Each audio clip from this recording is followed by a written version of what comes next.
Vàng vừa vừa đỡ mờ hơn đúng không? Ừ. Nghe thấy dáng lại ngang mà. Ừ.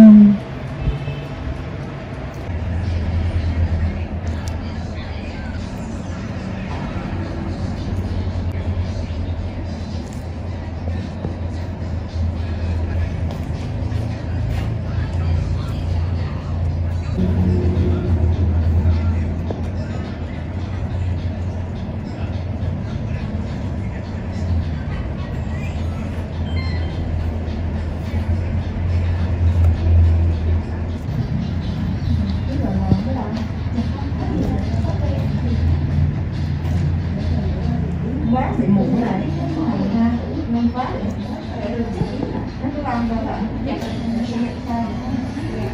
Cho chị cái kèm lên rồi em.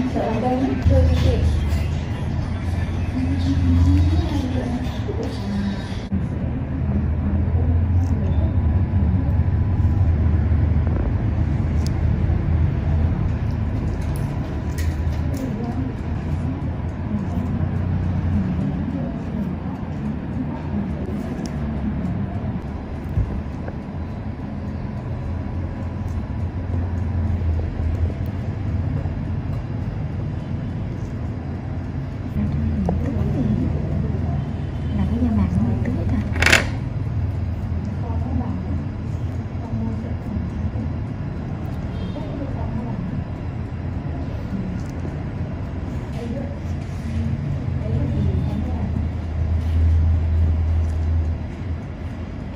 Đây là những điện thoại thôi chứ đấy là cái túi gì mình cũng có bán cái chỗ này.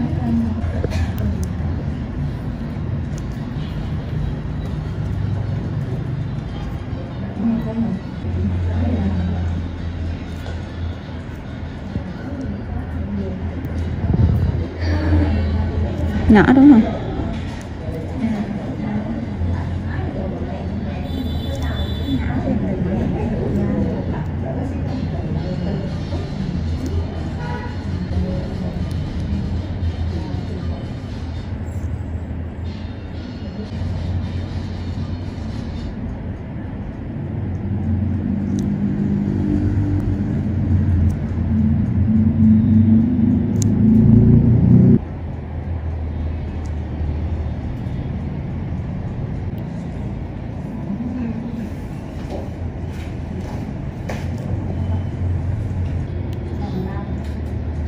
Mấy phút nữa là em.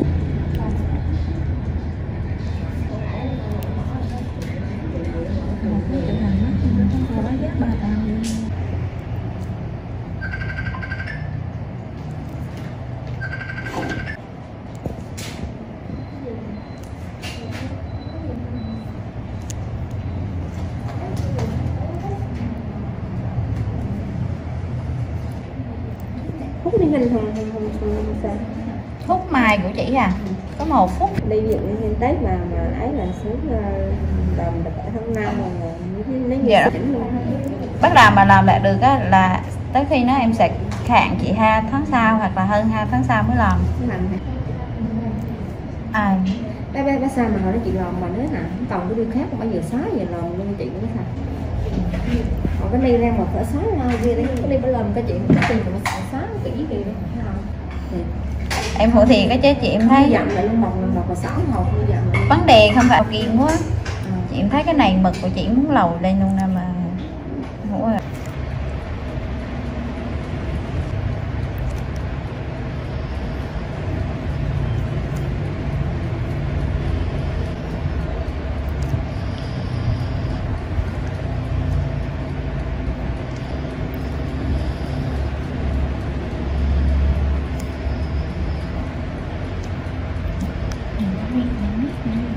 Rồi được.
Mình đổ cái kim.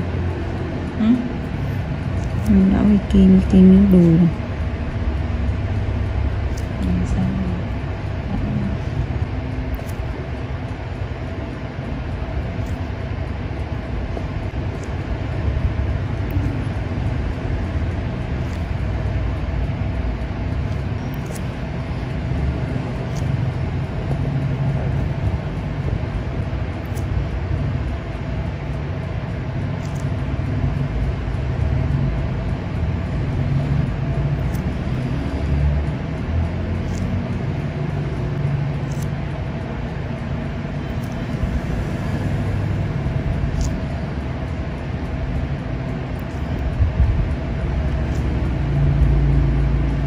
F6C, 1996 to 2005, review. Basically a stripped-down Honda GL 1500 Gold Wing, with lower gearing and 6 carbs. The Honda F6C Valkyrie is actually reasonably good fun to ride, and some might say it's best made motorcycle in America. The Honda Rune 1800 looks like some kind of Dan Dare spacecraft, mental. Ride quality and brakes. Here, the Honda F6C Valkyrie surprises many riders. So long as there's plenty of advanced planning, the motorcycle can be made to go around a corner fairly fast, for a cruiser, and still offers a luxurious ride on motorways. The Honda Rune 1800 is more ponderous, but then you'd want to travel slowly so people could stare for longer. The Honda Valkyrie's big problem for many cruiser riders is that it just isn't a V-twin. Instead, a burbling flat 6 Honda GL 1500 Gold Wing motor seems to sanitized for most, too damn quiet. Sure, the Honda F6C Valkyrie's 100 brake horsepower motor is enough to send the thing whizzing along in unfeasible speeds, but it's easily out-accelerated by the Triumph Rocket 3, any old Yamaha VMAX and a whole boatload of rival power cruiser motorcycles these days. The Rune 1800 isn't really any faster. The Honda F6C Valkyrie rarely goes wrong, ever. It is a beautifully made motorcycle, with lavish chrome, thick paintwork and an engine that can cover 100,000 miles with basic oil/filter changes. The main problem with the motorcycle is keeping its hundreds of nooks and crannies clean. Double that cleaning time on the Honda Rune 1800. Our Honda Valkyrie FC6 owners' reviews show a very reliable bike, which is the norm for Hondas. For most of its life it was available as a personal import from the USA, and there aren't that many around, which keeps resale values high. Honda F6C Valkyrie motorcycles with the hard luggage touring kit on seem to be sought after. Buy a good used motorcycle and you can 5 years biking for about $2,000 in depreciation. The Honda Rune 1800 costs big bucks and is for lotto millionaires and poseurs only. Huge brakes, beefy forks and a proper 2-person saddle are some of the useful features on the Honda F6C Valkyrie. It could use the reverse gear of the Gold Wing and there's no screen as standard on the Honda F6C Valkyrie. Naturally, there's a whole phone book of accessories to be had, from both Honda and US aftermarket motorcycle accessory suppliers. Sci-fi bodywork on the Rune looks stunning. Welcome to BBC Motor Reviews channel. KTM 1090 Adventure, 2017 on review. The chassis copes with the extra power with ease. In fact, it feels like it could handle a further 25 brake horsepower. The conventional 48mm WP forks and WP rear shock work straight out of the box. The forks are non-adjustable, but on our test route that didn't pose any problems. A 170 section rear tire and the 1090's relatively low weight enable it to be hustled with ease. Boring it certainly isn't. Unfortunately, we had less than ideal conditions to test the new 1090, but wet riding did highlight the bike's rider friendliness and near perfect fueling at low speeds. There are 3 riding modes: Sport, Street, and Rain, with an optional off-road setting. Each mode changes the engine characteristics and level of traction control intervention. Although it's called the 1090, the engine is the same 1050 cubic centimeters motor as used in the outgoing 1050 Adventure. In the old model, KTM restricted it to 95 brake horsepower, but they've unleashed an extra 30 brake horsepower for the 1090, pushing peak power to 125 brake horsepower and torque to 80.4 ft-lb. On the road, it deals like KTM have thrown a bottle of vodka into the punch bowl along with a dozen cans of Red Bull. The 1090 is much livelier and more fun to ride, yet still has the ease of use of the original 1050. Confusingly, KTM also offer a 95 brake horsepower version of the 1090, which can then be restricted further to 47 brake horsepower for those on an A2 license.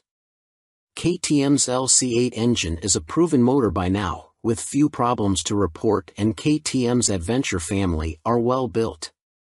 The 1090 Adventure comes in much cheaper than the more premium competition, without skimping on quality. The standard price of £11,299 is good value, although the bike we tested would have cost £12,800. As the 1090 is the baby of the Adventure range, the spec doesn't quite match that of its bigger brothers, but you do get 3 riding modes as standard: Sport, Street and Rain. An off-road setting can be unlocked with the optional off-road pack, £243 and 78 pence. Traction control and ABS are standard but not lean sensitive, and the TC can't be deactivated on the move. Old-style clocks remain. Welcome to BBC Motor Reviews channel. Cinis Akuma 125, 2022 on review. Priced at £2,599, the Akuma significantly undercuts the popular Honda MSX 125 Grom, which is its obvious target. And though my preference is for traditional-looking bikes with a retro feel, like the WK Scrambler or Cinis' own Outlaw, after riding the updated Akuma, I'm genuinely impressed. Ride quality and handling are altogether spot on, and though not the outright fastest, it's plenty quick enough. Yes, perhaps the seat leans you a bit too far forwards, and at 6 foot tall my knees are a bit high, but this aggressive style and involving feel make the Akuma a confidence-inspiring and solid first ride for any newcomer. If I wasn't a skint student on part-time wages, I'd buy one without a moment's hesitation. Can't say much more than that. For 2022, the Cinis has larger 14 inches wheels, upgraded from the previous 12 inches. Still small, they improve handling and give a stable feel around corners, while still making the Akuma very agile at low speed and in close quarters. The handling is smooth too, thanks to the suspension and low center of gravity, and with the seat pushing you forwards you can really feel every inch the bike. Leaning forwards into corners and tucking in on the straights, the Akuma might be a modern monkey bike but rides like, well, a proper bike. They call it the Mini Monster, and it deserves the nickname, being a down-to-earth yet modern bike that both looks and rides the part. Being angled steeply forward means the seat does affect comfort, and with the abrupt shape of the tank you need to be gentle with the brakes. The Akuma is also very compact. It's physically smaller than my own WK Scrambler 50. However, although perhaps better suited to smaller riders, with its 820mm seat height, the Cinis happily supports 6 feet of teenager. Both the front and rear brakes very good, and they're combined, which means the front is linked to the rear. There's no ABS, however. Being air-cooled instead of liquid-cooled doesn't really match the modern style of the Akuma, and with 9.7 brake horsepower it's not as powerful as other more modern bikes. However, this also means welcome simplicity, and you'll get your money's worth of reliability. It's also fast enough. Accelerating sharply and with a more than adequate 67 miles per hour indicated top speed, the Akuma feels swift and has the smoothest, easiest gear change of any 125 cubic centimeters bike I've ridden. Most noticeable of all the Akuma's features is the 3-tiered exhaust. It's not just an eye-catching MV Agusta styling trick, but 3 fully functioning pipes that sound ace as well as looking great. With aggressive shapes, new blacked-out finishes, steel trellis frame, which is non-structural, and its raised tank giving the look of an arched back and so resembling a big cat, go on, imagine, riding the Akuma makes me feel like I stand out from the crowd. which is important for the teenage market. Switchgear, components and overall finish look and feel pretty good for a $2,500 bike. Some fasteners and smaller parts will need coating with anti-corrosion treatment for winter use, but that's true of some bikes costing 5 times as much. And overall the Cines does a good job of disproving preconceptions about cheap, flimsy Chinese bikes. Honda's trendy MSX 125 GRM costs £3,849. Yes, it's a bit nicer finished than the Cines and will hold its value better, but it's only got the same power, and the extra £1,300 over the Akuma can be a big ask for a cash-strapped teen. Benelli's TNT 125 is also made in China and costs the same as the Cines. It's got a couple of horses more and a neat-looking trellis frame, but it's also a tad gaudy and in your face. Picking between them is as much down to their image and personal preference as anything else. Tech fan? You'll be interested to learn that the display now has multiple color options as well as brightness settings. At first, I thought it was just another knick-knack, however it is helpful especially in changing weather or when looking through a tinted visor. And it's like socks with days of the week on, every day can be a new color. The display is also crystal clear and comes with a small array of function as expected: time, trip, odometer.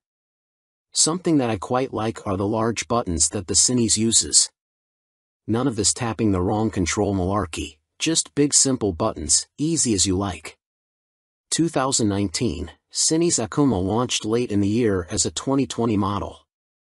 Modern monkey bike with air-cooled 4-stroke single and 12-inch wheels. 2022, upgraded with larger wheels, jazzy new clocks, plus more refined styling and colors. Replacing the stock bike's KYB suspension, the SP features Gen 2 Öhlins semi-active suspension, NIX 30 SV forks and a TTX 36 SV shock, which automatically controls the damping levels while leaving spring preload manually adjustable. Featuring spool valves rather than traditional needles valves, which Öhlins claim deliver faster adjustment and a more accurate responsiveness at the low and high ends of the adjustment range. The SP suspension can be set in one of 3 semi-active damping modes, A1, A2 or A3, or one of 3 manual setting, M1, M1 or M3, which remove the semi-active function and allow fixed damping settings to be selected via the dash. An incredibly impressive system, the semi-active suspension responds to undulations in the road surface instantly, smoothing them out and making the SP feel like it is gliding over the bumps. Harsh ones still give you a kick, but unlike on a conventional system, the semi-active damping instantly recovers and keeps the MT nicely composed, a feature that reduces its tendency to shake its head when exiting bends under hard acceleration. On the UK's roads, A2 is the best option for bumpy B roads where A1 suits fast, smoother road better, and A3 is more for straight-line cruising, as when the pace ups it feels a bit soft at the rear end. And the SP's brakes are better too. Fitting braided steel lines can make a bike's brakes feel horribly dead at the lever, as they lack rubber lines comforting initial squish. However, on the SP there is still enough feel to allow you to apply small amounts of pressure accurately via the new Brembo Radial Master cylinder. They don't scream race bike and aren't as fierce in their bite as some rivals' setups, but are fine for use on the road, and it is great to see the SP and stock MT now featuring cornering ABS thanks to the addition of an IMU in this latest generation. Good and bad news with the new Euro 5 compliant engine. Starting with the good, thanks to the revised fuel injection system, the throttle response is now smooth. In B mode, A mode is still a bit too aggressive for road use, and the crossplane's enhanced mid-range surge of power is staggering, as is the wonderful offbeat sound, which has been tuned through a new intake system and feel. But despite lengthening its gearing, the MT remains a noticeably thirsty bike and recorded 41 miles per gallon on our test ride, which is what Yamaha claim, but still equates to a range of just 155 miles until the 17-liter tank is empty. If you opt for the SP, alongside the Öhlins suspension you gain braided steel brake lines as standard, as well as a 3-piece belly cowl, black bars and levers, and a stitched seat. Unlike the stock bike, which comes in 3 color options, cyan, blue and black, the SP is only available in Icon Performance, and it also features a polished metal finish on its swing arm where the stock bike has a black painted one. Everything else, including the engine and electronics package, is identical between the two MT10 models, which is good news for MT10 owners but a bit disappointing for SP owners who may feel like they deserve something extra to brag about aside from suspension. Which brings up the question of price. The MT10 SP costs £2,500 more than the stock MT10 at £16,000, which is tantalizingly close, especially when you look at a finance package. On a PCP deal after a £3,000 area deposit, you are looking at paying about £35 a month more for the SP when compared to the stock bike. That's about the price of a takeaway meal for 2 every month, which seems a small sacrifice to gain that all-important Öhlins bling. In terms of running costs, both the SP and stock MT10 have the same poor fuel economy and cost roughly the same to insure and service, so that's not a factor in ownership, and the SP should hold its residual value a bit better. How does it stack up against its rivals? Very well. The SP is £16,000 where a Ducati Street Fighter V4 is £19,551 or £21,651 in S-Guise with semi-active suspension. The Aprilia Tuono V4 factory is £16,900, the KTM Super Duke EVO £17,899, Triumph Speed Triple 1200 RS £15,500, which lacks semi-active suspension, and the Kawasaki ZH2 SE £19,079. Sharing the same tech package as the stock MT, the SP is no less impressive when it comes to its safety assists.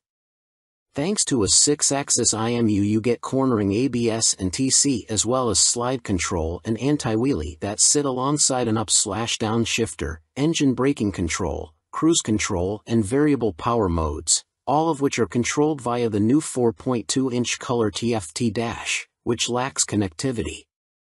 While the electronics perform faultlessly, and the quickshifter is excellent, it is tricky to see which of the various acronyms you are selecting should you wish to tweak their. Welcome to BBC Motor Reviews channel. Triumph Rocket 3, 2020 on review. Suspension, steering and stopping are all worlds ahead of the previous Rocket 3, and as a result it now feels like a laughably large but comprehensively capable motorcycle, rather than a cartoon cruiser caricature. Related, 2020 Triumph Rocket 3 TFC news on MCN. First impressions might be dominated by the rocket's vast proportions and the curiosity factor of cramming a motor larger than a typical family car between 2 wheels, but after a day spent studying the quality details, experiencing the meticulously managed power and appreciating the enormous improvements in refinement, you walk away feeling thoroughly impressed. The new Rocket 3 is exciting, eye-catching, attention-grabbing and pulse-raising, yet avoids straying into feeling frivolous, ridiculous, or pointless. Forget the previous Triumph Rocket 3's cumbersome bulk, heavy-handed handling, basic running gear and Romanesque name badge. The new Rocket 3's chassis is totally different. A cast aluminium spine frame replaces the old twin steel tubes, helping contribute to an incredible 40 kilograms saving over the previous bike, while steering geometry is sharper and the wheelbase is shorter. As a result, the Rocket now has a proper appetite for corners the old bike couldn't dream of.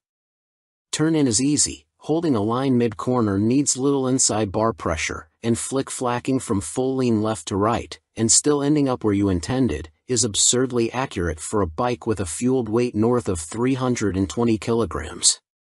Suspension is by Showa, with 47mm adjustable upside-down forks up front, and an adjustable monoshock monitoring the shaft drive. No electronic adjustment though, the clickers are all manual.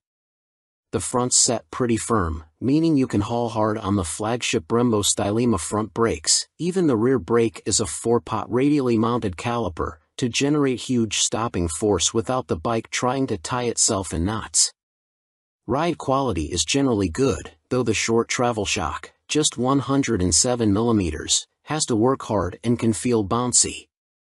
Drive hard and you can clearly feel the rear end of the bike jack up though, a result of the torque reaction from the shaft drive being unchecked by any kind of parallelogram setup. The Rocket 3 comes in two flavors, Roadster R and Touring GT, with the main difference being riding position.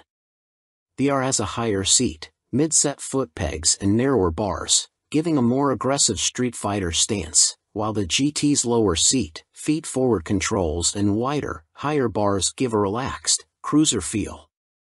Everything is transferable between the bikes, meaning you can create whatever kind of muscle power touring cruiser you like. Into the bin goes the Rocket 3's 2,294 cubic centimeters triple, replaced by this all-new, gruntier, smoother, cleaner, stronger and smaller 2,458 cubic centimeters engine. Huge 110.2mm pistons eclipse the old 101.6mm items, while stroke is significantly reduced, down from 94.3 to 85.9mm, allowing Triumph to make a shorter motor. Peak torque is identical to the previous Rocket 3 Roadster, at 163 lb-ft, but the new motor holds onto that grunt for longer as revs climb. Where the previous Rocket's torque curve fell away sharply above 2,500 RPM, the new motor has a much fatter, flatter delivery. As a result, headline power is up to 165 brake horsepower. But as ludicrous as that might sound, the reality is that it's immensely easy to use. All that prodigious power is carefully controlled by the ride-by-wire throttle and predictive, lean-sensitive traction control, while output is restricted in lower gears and top speed is electronically limited to 138 miles per hour. It's a beast, but one of those big, fluffy, gentle, cuddly chaps from a Disney film. The colossal torque spread means you can ride it however you like. Plunk it in one gear and dip into the immense grunt from 2,500 to 5,500 RPM if you're feeling lazy, or chase the 7,000 RPM redline and work the new sweet-shifting 6-speed gearbox for maximum thrills.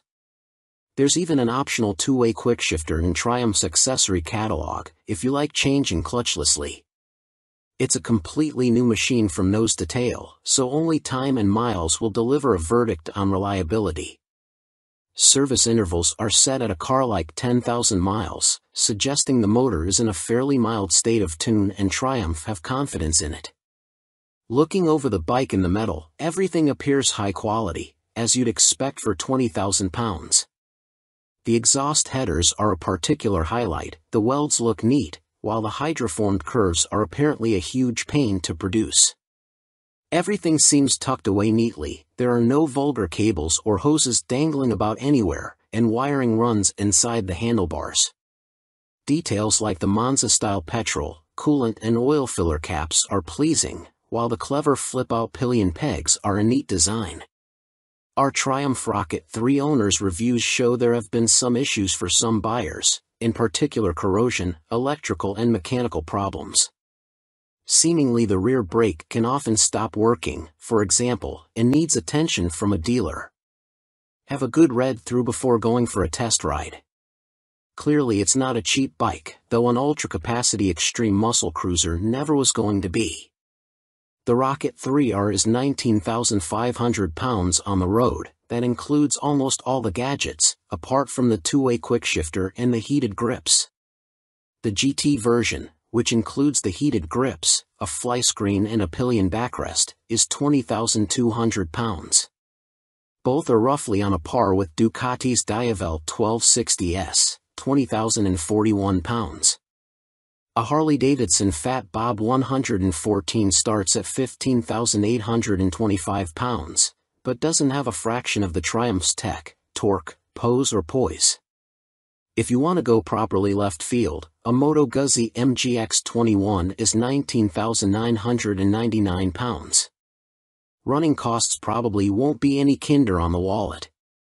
Triumph claimed the motor returns 41 miles per gallon, but our test ride suggests it's closer to 35 miles per gallon. That 240 section, 16-inch rear tire isn't cheap either. Sign picking the bike up in March. I have had a headlight replaced under warranty, main beam sticking on, and the second which has really put me off was the rear brake losing all braking power. It has been back to my dealer who changed the fluid for a better one but was told that Triumph know there is an issue and they are working on it. I thought anything to do with brakes on a 163 pounds of torque monster would be the #1 agenda. First service only. The fuel economy is not bad so far, 43 to 45 miles per gallon. That is with occasional spirited riding thrown in. 2 stars is because after 6 months I was offered £13,500 from the dealer to buy it back. Even WBAB offered considerably more, so not much faith in the brand and will likely be going back to BMW. Equipment. The Brembo brakes are top-notch. The stopping power and feel is superb, the ride comfort is less so. I am a big old guy and no matter how I try to adjust the rear suspension the ride is harsh on anything but smooth tarmac. The roads in Herefordshire where I live are amongst the worst in the UK and backache sets in after about 2 hours. I have purchased an Airhawk DS seat pad which has transformed the comfort but it's still not all day comfy like my old Rocket. The tank is so wide you have to ride legs apart which at motorway speeds the wind blast makes your hips ache trying to keep tucked in. In the end I made and fitted a pair of Perspex front fork air deflectors to solve the discomfort. I didn't go for the quick shifter or the navigation package as for me they don't offer much in the way of the overall riding experience. The TFT display is good but on some settings it is too fussy and hard to read. I opt for the screen that shows speed, revs, gear selection and fuel status. That's enough for me. There are a few niggles with this bike that could be better. The original screen doesn't give much wind protection and the rear hugger design is total crap. In the rain you get covered in road crud halfway up your back. I bought an aftermarket hugger which left some wiring exposed so I ended up fitting this over the top of the original hugger. Problem solved. I purchased the accessory panniers and rear rack to give the bike some touring capability. These panniers are okay but are quite small and are not as rigid as I would have liked. The optional rear rack is stated as only good for 3 kilograms which means fitting my fully loaded Kuryakyn Grand Tour bag on the rear may be more than it can withstand. Guess I will soon find out as there is little room on the pillion seat. One of the best design features on this bike are the fold-away pillion foot pegs and the folding pannier mounts. If anyone is thinking about buying this bike for some serious touring then you will need a few aftermarket bits to iron out its touring limitations. Welcome to BBC Motor Reviews channel. Yamaha Fazer 600, 1998 to 2004, Review and Used Buying Guide. Related, Easy Fit Kit turns Yamaha Fazer 600 into retro race rep. In fact, since Yamaha stopped the FZS 600 Fazer's production in 2003, it has taken them until the launch of the Tracer 700 to replicate the Fazer's magic formula. However, in 1999 the Yamaha Fazer 600 was the best-selling bike in its class, and by 2002 the firm had sold over 83,000 units. There's a reason the Yamaha Fazer has such a strong following. As soon as its wheels start to turn you are right at home. It is ease personified and most of this warm feeling comes from the wonderful motor. With the Fazer, Yamaha got the basics right and that's what makes it such a great bike. The tank range is long, the seat comfortable, the fairing effective, the brake sharp and the motor strong in the mid-range and extremely reliable. The suspension may be a bit baggy, but if that's the Yamaha Fazer's only real fault 22 years after it was launched then that's not bad going. Useful Yamaha Fazer 600 specialists include www.foc-u.co.uk and yamahaclub.com. Read on for our full used buying guide. Ride quality and brakes. Launch impressions. When you push the Yamaha Fazer 600 to the limit, which is easy with those blue dot or 1 brakes up front, it dives a little bit and loads up the front end. It waggles a bit, but the handling is generally confidence-inspiring, and if you take it steady you could ride to Budapest on a Yamaha FCS 600 Phaser and feel no severe aches or pains. Yamaha Phaser 600, what does it ride like now? With limited suspension adjustment, post-2000 models have variable damping in their forks. The Yamaha Phaser is a bit wobbly in the corners, and the Sumitomo calipers shared with the R1 quickly overwhelm the forks when you brake hard. But where on some bikes this is an annoyance, on the Phaser it makes you giggle and adds to the amusement factor. There's just under 100 brake horsepower in the Yamaha FCS 600 Phaser's detuned Thundercat 600 cubic centimeters, 4-cylinder engine, and that's plenty for backroad fun, as well as motorway commuting if needs be. The Yamaha FCS 600 Phaser delivers its power in a wide spread, and the 6-speed gearbox is there if you feel like playing tag with sports bikes. Yamaha Phaser 600, what's the drivetrain like now? The inline-4 is beautifully smooth and has that lovely mid-range pull you get with an old long-stroke unit. It's not revvy or buzzy like the FC6's engine, it's just silky smooth and full of drive. The gearbox may be showing its age, the linkage is notoriously sloppy when worn, but it clunks into gear with a reassuringly solid feel, and the bike is more than happy to break the national speed limit when asked. The Yamaha Phaser is a fairly well-made motorcycle, and except for the black painted downpipes rotting away, or the brake calipers seizing up, the Yamaha Phaser doesn't suffer big problems. It can rack up very high miles with regular servicing. Apart from its thirst for fuel, it would make a great dispatcher's motorcycle. Yamaha Phaser 600 reliability.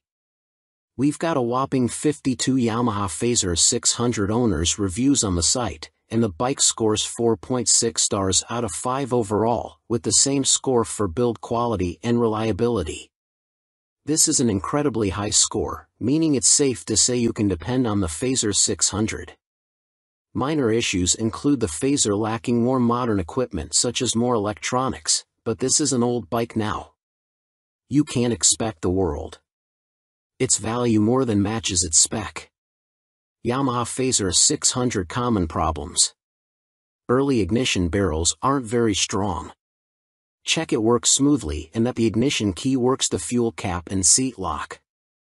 The headlight bracket bends if the bike is in an accident and few people replace it, so always check the fairing looks square on the bike. The steel swingarm can trap water and rot around the chain adjusters, so inspect this area well for any obvious rust damage. The Phaser has a 110/70 front tire, and as a result tire choice is limited. You can fit a 120/70, but this can interfere with the mudguard. Yamaha Phaser 600, a mechanic's take. By Chris Spinks, Chief Instructor, Metropolis Training School. The key factor when buying a used FCS 600 Phaser is seeing if it goes into second gear. First gear on the Phaser is quite short, and the jump to second puts a lot of strain on the gearbox. This can cause the second gear selector fork to bend, and that leads to a really stiff change and eventually a broken gearbox. On a cheap bike such as a used Phaser, that can write the bike off as replacing it is not economically viable, as a complete gasket kit costs £500. That said, when I destroyed my Phaser's gearbox on a track day, I bought a new motor for £400, and swapping them over was fairly simple. The sprocket retaining nut is a classic Phaser fault and well documented. The nut comes loose, the sprocket slides off the shaft and then sits on the threaded part of the output shaft. People think the clutch is gone and rev the motor, which causes the sprocket to strip all the threads off the shaft. You can slide the sprocket back on and spot weld it in place, but you need to be careful not to overheat the seals. As long as you fit the nut correctly using the locking washer, you should be fine, although Yamaha did release a deeper threaded nut and this sorts the issue. The lights on the Phaser are poor, but on the 1998 9 model the bulb vibrates and creates a white powder that fills up the lenses. This is impossible to remove and makes the light even worse. Some owners change the lume to convert the Phaser to twin headlights, which is very easy, but you need to tilt the main beam down or it will fail an MOT. After 15,000 miles the shock will be duff. I'd recommend getting the forks rebuilt and buying an aftermarket shock. Don't be tempted to go for a stiff fork springs. I've found softer ones works better. When it comes to the finish, the paint likes to flake off from the engine's fins, so don't jet wash the engine, and check the downpipes. The motor is totally bulletproof, but the cam chain tensioner can need changing, and it is a nightmare to get to. At the end of the day, a well-looked-after phaser is a brilliant buy and totally reliable. At the training school we would see them cover over 65,000 trouble-free miles with only oil changes. Extrema Makeover, Aprilia put the RS660 on a diet for a limited edition focused model. Alongside the surprise launch of their 2023 BX450, Bimota have shed more light on supercharged Tessie Tourer currently in development. Now officially called the Terra, we first caught glimpse of the bike as a basic design sketch at the 2021 EICMA show, with a spokesperson for the Rimini firm later confirming to MCN that it would be powered by the 4-cylinder motor found in Kawasaki's Ninja H2SX range. Never before have Bimota been present in this market segment, Bimota COO, Pierluigi Marconi, said in a statement. No one has this much fun and function in one package. The Terra is an attention grabber that will act like a halo for Bimota by attracting further consumer attention to our impressive vehicle lineup, he continued. Although details remain scarce, Bimota have gone into some depth on the new steering system, which sits diagonally between a front subframe and the front wheel. There are no front forks like a conventional motorcycle, which should aid front-end stability and the ability to trail brake into a corner. This is because braking forces are kept away from the front suspension, leaving it free to deal with bumps in the road. These systems can reduce front-end feel though. Until now, Tessies were only made for the sports segment, Marconi told MCN at EICMA 2021, we'd like to put the Tessie name to adventurers, tourers, and bikes like that. Our philosophy is to have two lines of bikes, he added. One is the Tessie line and one is for more traditional models. We like to follow the two concepts, because although a Tessie chassis has a lot of advantages, for some riders it is still too much of a novelty.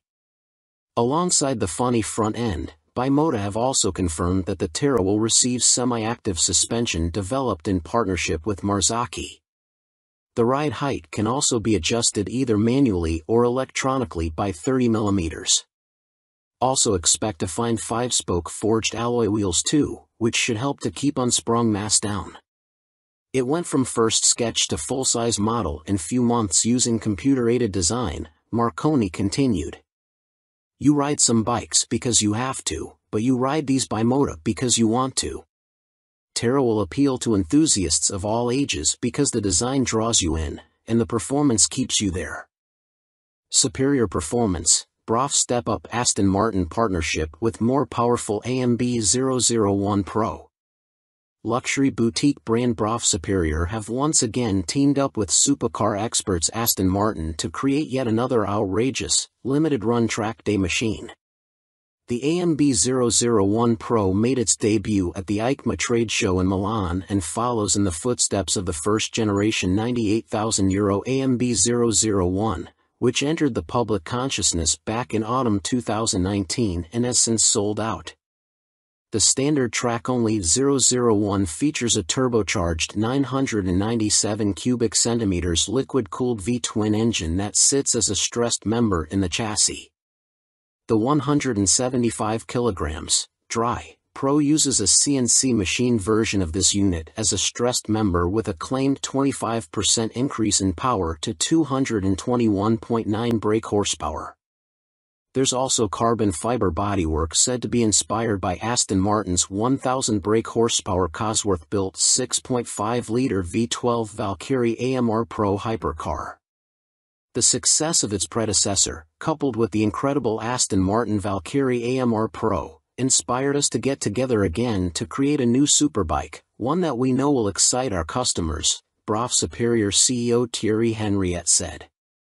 We are particularly proud of the new engine type, with a crankcase fully machined from solid billet aluminium, which is a unique feature for a production motorcycle. With the marked increase in power, this takes AMB 001 Pro into the hyperbike sector.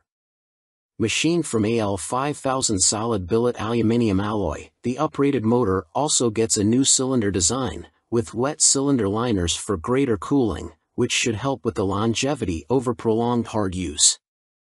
Limited to 88 units in total, the Pro will not be homologated for the road and will be built by hand at the Bra factory in Toulouse, France. Orders are now being taken, with the first deliveries expected in the final quarter of 2023. The bike shown at EICMA was a prototype. It's a beautifully simple formula. Form plus technology equals performance, Marek Reichman, Executive Vice President and Chief Creative Officer of Aston Martin, said. We've achieved this fluidity again with Bra Superior for those who desire a track superbike like none other. The rider is part of this moving sculpture and will literally feel as though they are part of the track when laying atop the AMB 001 Pro. But it's not all about engine performance. A quick glance at the side profile of the Pro reveals more extreme bodywork, with a more pronounced tail, winglets, and a rear carbon disc wheel design. There's still next to no front wind protection though, which could be unpleasant at speed and take away from the riding experience. Gone is the underslung exhaust exit from the standard 0012, with a single pipe on the right side of the bike protruding above the fat 200 section rear tire and shark-like aero wing. In a nod to Aston Martin's racing success, the 001 Pro features a striking jade green livery, with a blacked-out motor and suspension. This suspension system comes in the form of a front double wishbone setup adjustable for preload and rebound, plus a rebound and preload adjustable monoshock. Naked Ambition, CF Moto unveil NKC22 concept. CF Moto weren't short of new bikes to show us at the EICMA trade show in Milan, including this naked roadster concept called the NKC22. The bike uses an 800 cubic centimeters parallel twin engine, presumably the same KTM 790 lump used in KFMoto's 800 metric tons models, but wrapped in a lightweight, sporty chassis. This concept version is covered in forged carbon bodywork with an engine fairing that doubles up as an aerodynamic wing. Front forks are heavy-duty upside-down units and look to be fully adjustable, while at the back a stylish single-sided swing arm holds a rear wheel blanked off with carbon inserts. CF Moto reside at the economical end of the motorcycle market, and so even this concept version gets J.1 brakes rather than the full Brembos used on last year's track-focused SRC21 concept. Twin SC Project exhausts complete the aggressive, sporty look and would, from the looks of them, far exceed UK homologation noise limits, so expect something more sensible on the finished bike. The M button on the left switchgear and the word Street on the bottom of the TFT dash display suggest that a selection of rider modes is available, with up and down buttons for cruise control also included. And the telltale phone symbol elsewhere on the screen means there's smartphone connectivity, too. CF Moto reside at the economical end of the motorcycle market, and so even this concept version gets J.1 brakes rather than the full Brembos used on last year's track-focused SRC21 concept. Twin SC Project exhausts complete the aggressive, sporty look and would, from the looks of them, far exceed UK homologation noise limits, so expect something more sensible on the finished bike. The M button on the left switchgear and the word Street on the bottom of the TFT dash display suggest that a selection of rider modes is available, with up and down buttons for cruise control also included. And the telltale phone symbol elsewhere on the screen means there's smartphone connectivity, too. Naked Ambition, CF Moto unveil NKC22 concept. CF Moto weren't short of new bikes to show us at the EICMA trade show in Milan, including this naked roadster concept called the NKC22. The bike uses an 800 cubic centimeters parallel twin engine, presumably the same KTM 790 lump used in KFMoto's 800 metric tons models, but wrapped in a lightweight, sporty chassis. This concept version is covered in forged carbon bodywork with an engine fairing that doubles up as an aerodynamic wing. Front forks are heavy-duty upside-down units and look to be fully adjustable, while at the back a stylish single-sided swing arm holds a rear wheel blanked off with carbon inserts. CF Moto reside at the economical end of the motorcycle market, and so even this concept version gets J.1 brakes rather than the full Brembos used on last year's track-focused SRC21 concept. Twin SC Project exhausts complete the aggressive, sporty look and would, from the looks of them, far exceed UK homologation noise limits, so expect something more sensible on the finished bike. The M button on the left switchgear and the word Street on the bottom of the TFT dash display suggest that a selection of rider modes is available, with up and down buttons for cruise control also included. And the telltale phone symbol elsewhere on the screen means there's smartphone connectivity, too. CF Moto reside at the economical end of the motorcycle market, and so even this concept version gets J.1 brakes rather than the full Brembos used on last year's track-focused SRC21 concept. Twin SC Project exhausts complete the aggressive, sporty look and would, from the looks of them, far exceed UK homologation noise limits, so expect something more sensible on the finished bike. The M button on the left switchgear and the word Street on the bottom of the TFT dash display suggest that a selection of rider modes is available, with up and down buttons for cruise control also included. And the telltale phone symbol elsewhere on the screen means there's smartphone connectivity, too. Fantic released their first twin, the Caballero 700 Scrambler. Fantic has revealed their first modern-era twin-cylinder machine with a 700 cubic centimeters scrambler joining their Caballero range.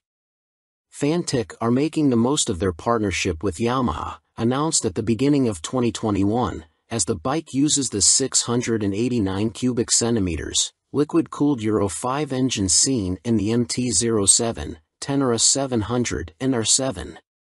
There has been no retuning of the CP2 twin either, as Fantic claim the Caballero will hit the showrooms in April next year, boasting 75 brake horsepower and around 50 lb.ft of torque, identical to the R7 and considerably more than the 40 brake horsepower and 31 lb.ft of torque of the Caballero 500 Scrambler. Elsewhere, the 700 sports the same 19 inches front and 17 inches rear, aluminium, spoked wheels as its small-capacity sibling. The engine sits in a single backbone-style frame made from CRMO steel attached to an aluminium swing arm, giving it a wheelbase of 1,460 mm, 35 mm longer than the 500 version. One of the most immediately obvious differences between the two capacity scramblers is the exhaust system. The new 2-into-1-into-2 setup runs under the engine, over the swing arm to exit in roughly the same position. Both machines have a seat height of around 830 mm. Connecting frame to wheel will be a 45 mm upside-down fork made by VRM Marzocchi. The Italian manufacturer also supplies the rear monoshock with preload adjustment. Brembo is the manufacturer of choice for the calipers, with a 4-piston unit gripping the 330 mm front disc and a 2-piston, 245 mm setup on the rear. In another first for Fantic, cornering ABS will be standard on the 700. The system will sense the bike's lean angle and fine-tune the braking response accordingly. Traction control also makes its debut to the Fantic lineup, with both rider aids and 3 rider modes, road, off-road and custom, manipulated via a 3.5 inches TFT display with Bluetooth connectivity. A 14-liter fuel tank may be a little on the small side, although the claimed 180 kg curb weight should prove competitive when it comes to commuting or a bit of backlane scratching. An expected price tag of around £9,000 may put some off, although stylish looks, proven engine and handling potential could tempt many. Stuart Prestige. By Stuart Prestige. All-weather rider with a penchant for long tours and hours in the saddle. You may also like. Honda released £30,000 limited edition McGuinness 100th TT Star Replica Fireblade SP. Who do you think you are, John McGuinness? Well, now you really can live out your TT fantasies, As Honda reveal they will build 30 examples of this CBR 1000RR or Fireblade SP John McGuinness 100th TT Start Replica Edition in celebration of the road racing legend's phenomenal accomplishments on the island. The headline visual difference from the stock bike is the bold replica of the paint job John raced with for his 100th TT Start. But this is more than just a replica paint job, there's a whole host of other upgrades to add to the exclusivity. The stars align for me to be back on a Honda Fireblade for my 100th TT Start, says McGuinness. It's an awesome bike and has meant so much to me over my career. I'm proud of my connection with its place in TT history and of this, my replica. John McGuinness is the second most successful TT racer of all time, next to the late, great Joey Dunlop, and while revered as road racing legend, he has also had an exceptional short-circuit career, having raced in 24-hour world endurance races like the Bol d'Or and Le Mans, 500 cubic centimeters GPs, and the Daytona 200. He's a former British 250 cubic centimeters champion, has ridden in World Supersport and finished third in the 2009 British Superstock Championship. Making his TT debut in 1996, he won the Best Newcomer title in the 250 cubic centimeters class. 3 years later, he took his first win, the 250 cubic centimeters lightweight TT. Over the ensuing 2 decades, 1999 to 2019, he has accumulated an incredible 47 podiums and 23 TT wins, as well as being the first to break the 130 miles per hour lap barrier on a Honda Fireblade, no less. So, what do you get for your 30,000 pounds? In addition to the already high spec of the CBR 1000RR or Fireblade SP which underpins the replica, the limited edition blade gets a full replica paint job incorporating gold detailing and a film strip showing all of John's TT starts on Hondas. Unsurprisingly, this is where it deviates from his actual race bike, which also pictured his TTs on other manufacturers' bikes, and 100th Start sponsor logos. There are gold wheel stripes, an individually numbered plaque on the headstock, genuine Honda carbon fiber front mudguard and carbon rear hugger, or rear seat cowl and tall screen, and Metzeler Racetech RR tires. On startup there's a ring of fire screen animation as the display loads, and 30th anniversary logos on the smart key and laser engraved on the Akrapovic muffler, marking the machine's special place in Honda history. And to cap it all, there's John's signature on the airbox cover. Honda are even offering the opportunity for a personal handover from John McGuinness MBE himself, at Honda Racing UK in Louth. If that's not enough, you'll also get a custom Fireblade garage mat, genuine Honda accessories indoor bike cover, 3D laser engraved crystal featuring a design of the John McGuinness 100th Start replica. All inquiries and orders for the John McGuinness CBR 1000RR or Fireblade SP 100th Start replica are to be via the Honda dealer network, and if you want to see one in the flesh, it will be on display on the Honda stand throughout Motorcycle Live at the NEC from November 19th to 27th. Fantic released their first twin, the Caballero 700 Scrambler. Fantic has revealed their first modern-era twin-cylinder machine with a 700 cubic centimeters Scrambler joining their Caballero range. Fantic are making the most of their partnership with Yamaha, announced at the beginning of 2021, as the bike uses the 689 cubic centimeters, liquid-cooled Euro 5 engine seen in the MT-07, Tenere 700 and R7. There has been no retuning of the CP2 twin either, as Fantic claim the Caballero will hit the showrooms in April next year, boasting 75 brake horsepower and around 50 lb.ft of torque, identical to the R7 and considerably more than the 40 brake horsepower and 31 lb.ft of torque of the Caballero 500 Scrambler. Elsewhere the 700 sports the same 19 inches front and 17 inches rear, aluminium, spoked wheels as its small capacity sibling. The engine sits in a single backbone-style frame made from CRMO steel attached to an aluminium swing arm, giving it a wheelbase of 1,460 mm, 35 mm longer than the 500 version. One of the most immediately obvious differences between the two capacity scramblers is the exhaust system. The new 2-in-1-in-2 setup runs under the engine, over the swing arm to exit in roughly the same position. Both machines have a seat height of around 830 mm. Connecting frame to wheel will be a 45 mm upside-down fork made by VRM Marzocchi. The Italian manufacturer also supplies the rear monoshock with preload adjustment.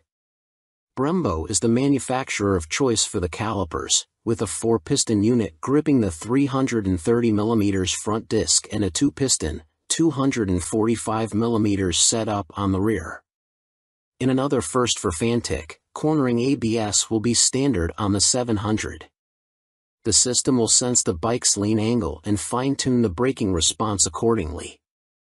Traction control also makes its debut to the Fantic lineup, with both rider aids and 3 rider modes, road, off-road and custom, manipulated via a 3.5 inches TFT display with Bluetooth connectivity. A 14-liter fuel tank may be a little on the small side, although the claimed 180 kg curb weight should prove competitive when it comes to commuting or a bit of back lane scratching. An expected price tag of around £9,000 may put some off, although stylish looks, proven engine and handling potential could tempt many. Stuart Prestige. By Stuart Prestige. All-weather rider with a penchant for long tours and hours in the saddle. You may also like 70s superbike stunner, MV Agusta Super Veloce 1000 Serie Oro. MV Agusta may not have been directly participating in the EICMA show in Milan last week, but it didn't stop them stealing the headlines with this stunning Super Veloce Serie Oro. The carbon-clad superbike uses the Brute Ale 1000RR as a base, meaning the same 998 cubic centimeters inline 4 producing a claimed 209.1 brake horsepower with a race kit installed. Inside this motor, you'll find a countershaft that rotates at twice the speed of the primary drive shaft with the aim of reducing vibrations and promoting faster cornering. You also get the same frame and single-sided swing arm, but now clad in carbon fiber bodywork inspired by MV's 1972 500 GP Racer. Sitting alongside the smaller, 3-cylinder Super Veloce 800, the Serie Oro is planned to hit dealers in the middle of next year at a price of approximately £50,000. In total, 40 elements of the bike are finished in carbon fiber, including a set of winglets that MV claim produce 39.2 kilograms of downforce at 199 miles per hour. You also get carbon fiber disc brake covers, which attempt to pay tribute to the drum brakes of old whilst also cooling the calipers, essential on a bike capable of such high speeds. MV Agusta also claim the design allows air to flow around the brakes towards the coolant and oil radiators for better temperature control. There are air vents along the carbon fairings, too. Despite the superbike credentials, the Serie Oro has deliberately been made more comfortable and less extreme than traditional circuit stars, and it features electronically adjustable Öhlins NIX forks for a high-quality ride. They are matched to an Öhlins TTX rear shock, which bolts directly to the swing arm. As you'd expect for a bike of this caliber, stopping power comes from premium Brembo Stylema monoblock calipers, which bite onto chunky front 320mm discs. You also get 5-spoke forged aluminium rims, and 4 under-seat exhausts, just unlike the company's landmark F4. In addition, there's a suite of lean-sensitive electronics, plus a 5.5 inches TFT color dash to control them, with the added option of mobile connectivity. Dan Sutherland. By Dan Sutherland. News editor, sports bike nut, and racing fan. You may also like Vmoto range grows, Super Soco owners launch 3 new urban models at EICMA 2022. Electric scooter manufacturer Vmoto, parent company of Super Soco, have had a busy year, releasing 3 new models at EICMA, including the 125 cubic centimeters comparable e-bike, the Vmoto Soco Stash. The release of the production model comes just a year after the unveiling of the prototype, with the bike so named due to its multifunctional storage compartment, housed in the fuel tank, large enough for a full-face helmet or other accessories. At its heart is an electric motor producing an average 8 kilowatts with a peak of 15 kilowatts. This propels the Vmoto Stash to a top speed of 75 miles per hour when the boost is deployed. 68 miles per hour is on tap without the boost. A 72V removable battery provides the juice and can be charged using a fast charger in a conventional 3-pin plug in 3.5 hours. Charging without the fast charger will take between 5 and 6 hours. No range specifications have been released, but expect it to have the same 30-mile capacity of the Super Soco TS Street Hunter, which has the same top speed capability. A newly designed swing arm pivots off a solid, lightweight frame, driving a 17-inch rear wheel. A 17-incher is also fitted on the front, and ABS disc braking is standard. A relatively tall seat height of 830 mm awaits the rider, and the Stash has a curb weight of 143 kilograms. The company also unveiled their first dirt bike-style machine, which weighs in at just 84 kilograms. The machine comes in 2 models, the Vmoto On-R, which comes with road tires, or the OFFR, which is equipped with knoblet tires. The On-R/OFFR can be set up in either L1 configuration, comparable to a 50 cubic centimeters machine, or L3, which mimics a 125 cubic centimeters. In the L3 iteration, the bike can reach speeds topping 50 miles per hour, while the L1 configuration limits the top end to just under 30 miles per hour. Vmoto claim a range of up to 90 miles with recharge times taking 2 hours for the L1 configuration and 3 hours for the speedier L3. A die-cast aluminium frame cradles the 8 kilowatts motor, producing a claimed 190 feet per pound of instant torque. A swing arm with a single rear damper secures the belt-driven, rear-spoked wheel. No retail price has been provided. The Vmoto Soco F01 scooter is, technically speaking, not a new bike, as it was available as part of a commercial fleet, but now will be available to the general public, the company also announced at EICMA. The urban commuter will, like the On/OFFR models, will be available as an L1 or L3 configuration. A 2 kilowatts or 4 kilowatts, L1 and L3, motor will get the rider up to a maximum speed of 27 miles per hour for the L1 and 45 miles per hour for the L3 model. Vmoto claim a range of between 50 and 60 miles dependent upon the setup and riding style. The charging time of the removable battery is 3.5 hours with a fast charger using a domestic 3-pin plug, or 6 hours without the fast charger. Coming in at 110 kilograms with a seat height of 855 millimeters, the F01 should prove a popular choice for city transportation. The F01 will be available in white, light or dark blue, red and black.